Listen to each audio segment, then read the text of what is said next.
Hi, good morning, everybody. I'm Dr. Skye Scott, and this is Melinda Whitfield. We are from Health with Heart, and we provide doctor and nursing services to First Rank Bank. And we're here today to talk about stress, the effects of stress on your blood pressure, and what that means for your health, your longevity, and how you can fix it or prevent it. So Melinda's going to start by chatting a little bit about what is blood pressure, and then what is high blood pressure, and we'll take it from there. While you're sitting at your desk working or listening to this talk, or if you're in your kitchen cooking dinner or playing with your kids in your garden, there's lots happening inside your body. Firstly, you're breathing and you're bringing oxygen into your body, and that oxygen is transferring into your blood, and then your heart is pumping that oxygenated blood around your body to your arms, your legs, your brain, your ears, and all the other organs in your body, to provide it with the oxygen that it needs to function properly and for you to be able to think and cook and play. Your blood pressure is the pressure inside your blood vessels while that's happening. So while your heart is pumping and pushing the blood around. We need that blood pressure to be around 120 over 80. And I guess you're wondering what those numbers are or why they're relevant. And what they are is your systolic and your diastolic blood pressure. So your systolic blood pressure is the value on the top, the 120, and that is the pressure in your heart as it's contracting. We need that to be higher because it needs to push the blood out. And diastolic is the value at the bottom, so the 80. And that is the pressure in your heart as it's relaxing and allowing itself to be refilled with oxygenated blood before it contracts again and sends the blood out. High blood pressure is when that normal 120 over 80 is suddenly more than 140 over 90. And I think you can imagine buying a pump, not a pump, you can imagine buying a hose pipe. And let's say you can buy a hose pipe that maintains a pressure of 80, and you can buy a hose pipe that attaches to a tap that's pushing out a pressure of 180. Now, if you use the thinner pump, or not the thinner pump, let's say they look exactly the same. If you use the pump that's built to deal with a pressure of 80 and you attach it to a tap that's pouring out pressure of 180, initially you're going to be able to water your garden, and the water is going to flow through the pump through the pipe really nicely. But over time, because that pipe is not engineered to deal with that level of pressure, the lining of that pump is going to begin to disintegrate and fray and buckle under that high pressure.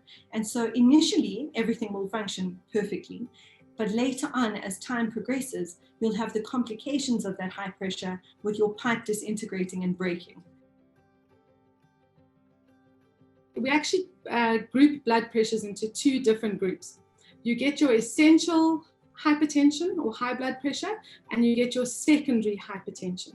The most common group is your essential hypertension, and that is hypertension brought on by poor lifestyle choices and genetics.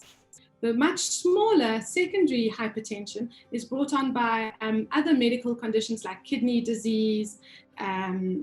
Lots of other chronic conditions would sort of fall into that category that are very rare. You get pheochromocytoma, so you get tumors that secrete hormones that affect your blood pressure, but they're a lot less common than the essential or the primary hypertension, which most people are diagnosed with. It's important, though, when you are diagnosed with high blood pressure by your doctor, that your doctor excludes those secondary causes, or at least the most common ones. And so if you do receive a diagnosis of high blood pressure or hypertension, it's important that some basic bloods are done, that your urine is checked, and that you don't just walk away with a script without being examined to some degree. I think an important point there as well is that while the essential or the first group of hypertension is more common as you age, it's not only old people that develop essential hypertension.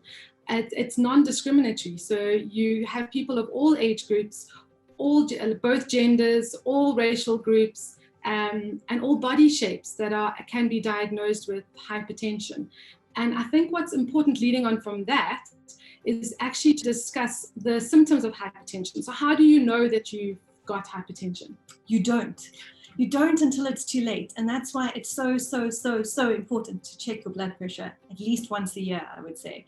And maybe more often than that if you've got other risk factors like diabetes, or if you're very overweight, or you have a strong family history of having high blood pressure. I think any opportunity that becomes available. So if you've got a vitality screening or an occupational health medical, or you're going for a COVID vaccine or a flu vaccine, and you're at the clinic, at the pharmacy, any opportunity that presents itself, just to have your blood pressure checked.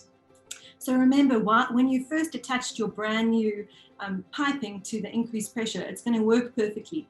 And so people cruise around completely unaware that they've got high blood pressure. And they're often very surprised when you tell them about it.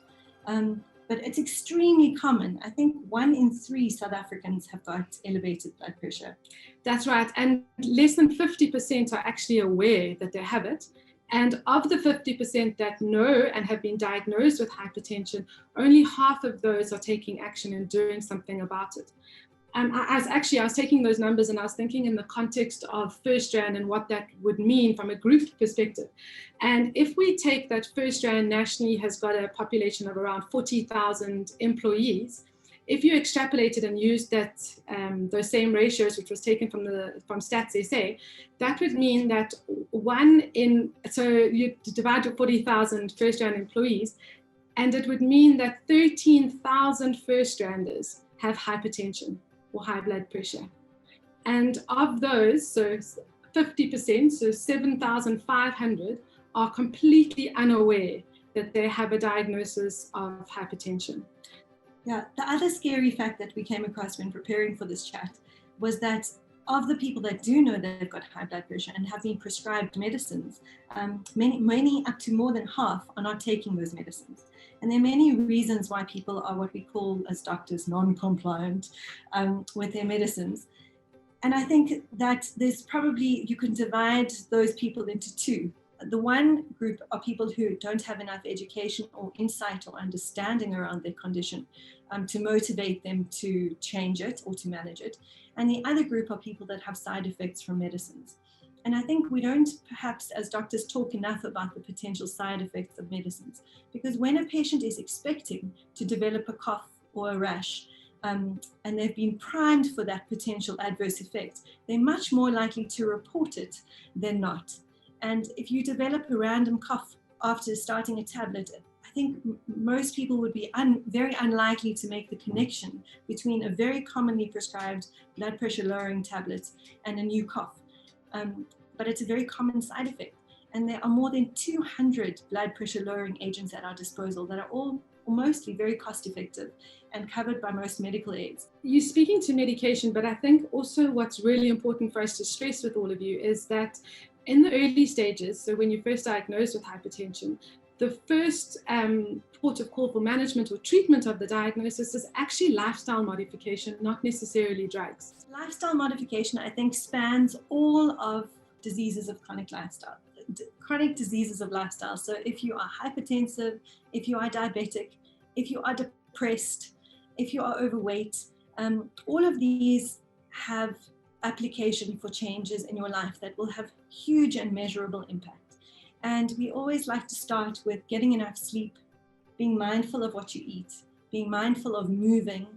All are becoming so much more sedentary. And I think COVID especially has made that even worse. We're all on back-to-back Zoom sessions at our desks all day with poor posture, not moving enough. And then the fourth tenet, I think, or pillar of optimum health for us really is meaningful human connection. So let's take a little bit of a meander through all four of those. So it's so easy not to eat well at the moment. Our shelves are lined with really beautifully convenient, shiny packages. And those packages are full of highly processed, hydrogenated fats, lots of salt, lots of sugar. And so the number one of high blood pressure is to reduce your salt intake. And in fact, I actually saw a tin of baked beans on the shelf yesterday in Woolworths that said reduced salt and reduced sugar. And so I think even the commercial food industry is cottoning onto this. And they tasted very similar to the ones you could buy before, but they definitely did have reduced content. And so reading labels is really important. And if you turn over the chicken schnitzels in the shop, you'll see that they've got salt and sugar. And if you turn over, I don't know, the bread and you read the labels, they've got salt and sugar. And so there's all these secret ingredients that are making things a little bit more tasty and delectable and incentivizing you to have more and to buy them again. And I think that also, I'm sure there's lots of buzzwords that always come up at different times, and you'll see it on Instagram or Facebook about eating whole foods. But I think what Skye is basically advocating for is eating whole foods. And whole foods means eating the apple instead of eating the apple protein bar or drinking the apple juice, and eating the pearl barley or the bulgur wheat, as opposed to eating the processed part of that, which has now become a bread. So try and eat things as close to nature as possible, and by doing that you will automatically reduce the amount of salt and sugar and other preservatives and things that are bad for you. And yeah, it's good for the whole family and good for everybody, and as she said, good for all chronic diseases and not just hypertension. We spoke already about how the heart is a muscle and you don't want the muscle to get too big or disproportionate to the system that it's in, but it is also still important, because it's a muscle, that we exercise it. So doing 30 minutes of exercise most days of the week is extremely beneficial in bringing your blood pressure under check. And for multiple factors, the one being that it will automatically help you to maintain a good waistline, so a healthy weight. It's good for stress release and endorphins, but it's also good because it pushes your blood pressure up in a natural scenario when it's supposed to be high, and it will help you then with all the hormones that are being released during the exercise to bring it back down to a more normal number as well. So I think it's also important to understand that as your pulse fluctuates throughout the day, so does your blood pressure. And when we do what's called a 24-hour blood pressure monitor, where we send somebody home attached to a cuff and we print out that report, even somebody who's not hypertensive is going to have normal fluctuations throughout the day. They'll have a moment in the traffic at 4 o'clock. They'll have a little spike when they have an argument in the kitchen over the burnt toast. And all of that is totally normal. What's more important is how quickly that blood pressure returns back to baseline and what percentage of your day is spent in the high numbers. There's also a natural drop in blood pressure that happens when you sleep. And so on those reports, we're able to see, is this person's blood pressure dropping by about 10% while they're asleep, which is normal. And if it's not, that's something that worries us and makes us a little bit more aggressive with our interventions. I think that's a sign that you're actually having end organ damage. And when we're speaking about end organ damage, we're talking about the organs. So I spoke to you in the beginning and I said that your heart pumps blood to organs.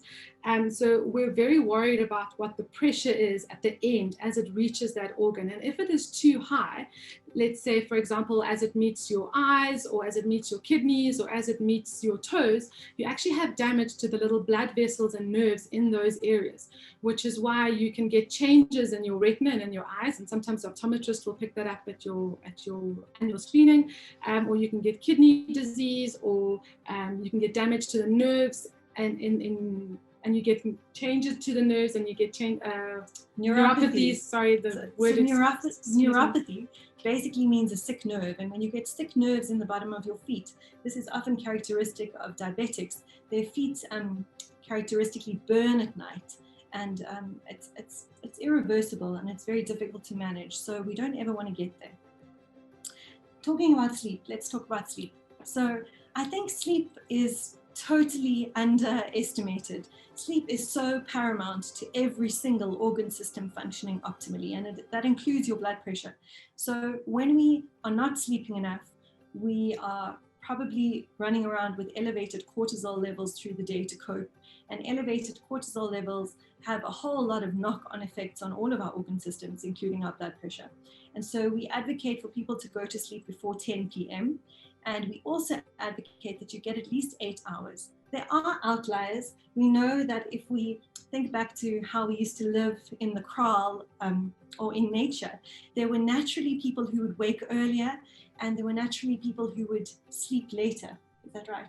Yeah. and the early birds and the night owls. Exactly. And the reason for that is that you would be covered for most of a 24-hour period, because your early birds would be on the lookout for danger and your night owls would be on the lookout for danger. And so your vulnerable gaps as a species would be smaller. And I always found that an interesting evolutionary tidbit around sleep. But most people need about 8 hours, and most people should feel sleepy by about 9:30, 10 p.m. at night. That's right. And I think that speaks quite importantly to your circadian rhythm and to other hormones that are playing in at that time. You know, when you're awake, you've got vitamin D, which is your awake and sunshine hormone. And at night, you've got your melatonin, which is your sleep hormone. And it's really important that you've got those in balance, because an imbalance of that will have a knock-on effect on something like your blood pressure. Our fourth tenet or pillar of good health, and that was meaningful human connection. And I think that in the context of this pandemic, in the context of so much of the isolation that this pandemic has driven, it is more important than ever to touch on this and to remind you all that neurochemical things happen when you smile at somebody and when you spend time with people that you love and when you get touched. And I mean, we know that babies that fail to thrive, that don't grow and don't reach their milestones, that's often a symptom of neglect and physical neglect. We are tactile, loving, communal creatures, and we are so dependent on so much of our mental stability and joy that we derive from the people around us. So even though we are being mindful of COVID and the spread of COVID, remember to get your human connection in healthy, safe ways. And I think doing that outdoors in our mild South African weather is probably the safest, best place to do that. And we really encourage you to remember to connect with those around you. I think that actually moves really nicely into stress. I think that this has been an unprecedented time for humanity. And I think everybody is just experiencing this cloud of stress. There's pressure from work, there's pressure at home, having your kids homeschooled or in isolation. There's worry about your family, there's worry about your friends, your livelihood, your business. And it's definitely having an impact, and we're seeing it a lot. Your nervous system is made up of your stress and your anti-stress system. And we think about your stress system, your sympathetic nervous system, as your accelerator, and your parasympathetic nervous system, or your anti-stress system, as your brake. And what we want to be able to do is to cruise along in the middle and accelerate when there's an emergency and slow down when it's time to go to sleep or time to digest a healthy meal. And prolonged stress will have us sitting in an overly stimulated sympathetic state in a more constantly often, constantly on that accelerator. And we're seeing this so often in the context of COVID and in the context of the stress and isolation that people are feeling as a result of this pandemic. And I think we've already spoken a little bit to this, but just to bring home again how important it is to bring yourself out of your sympathetic state and into a more moderate cruising state. And we often use the analogy of the zebra when we're talking about this, because a zebra will be mellowly grazing in the meadow with a slow heart rate. In the park, in the Kruger Park, with beautifully low blood pressure and slow breath. And that's also something we wanted to talk to you about, but we'll get there. And the lion will approach and it will suddenly kick into accelerator gear. A sympathetic surge of hormones and activity will allow it to disappear and seek cover. And its blood pressure goes up and its heart rate goes up and the muscles are working hard. He's sweating, yes, his heart rate's turning. And then the lion disappears and the zebra thinks, I can just get back to my grazing now. And his heart rate drops almost instantly, blood pressure drops almost instantly, respiratory rate returns to normal. And humans are really not that well versed at that sort of behavior. We often take many years to recover from an acute stressful episode. And we carry a lot of stress in our bodies and in our everyday lives. In fact, maybe you can all just take a moment to just shake out some tension and drop your shoulders and take a slow, deep breath and see where in your body are you holding tension right now. The jaw is another thing that people complain about quite often. So just relax your face, relax your shoulders, and you'll be able to remember more of this content if you do that.